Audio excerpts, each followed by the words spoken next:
букетами и улыбками 6-летний Жихангир и 11-летний Искандер идут встречать нового члена семьи.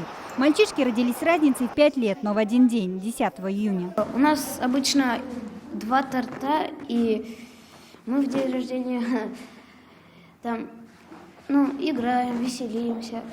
И сейчас нас будет 3 и еще веселее. В этом году родился 3-й брат Амирхан, и тоже 10 июня. Просто захотели 3-го ребенка, и так получилось, что примерно в то же самое время. Когда я сказала, что примерно такое же, наверное, будет число, очень обрадовались.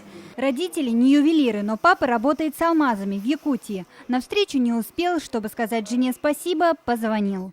Привет, солнце мое. Спасибо тебе огромное за этот большой неземной подарок. Мама говорит, у нас будет 3-й ребенок.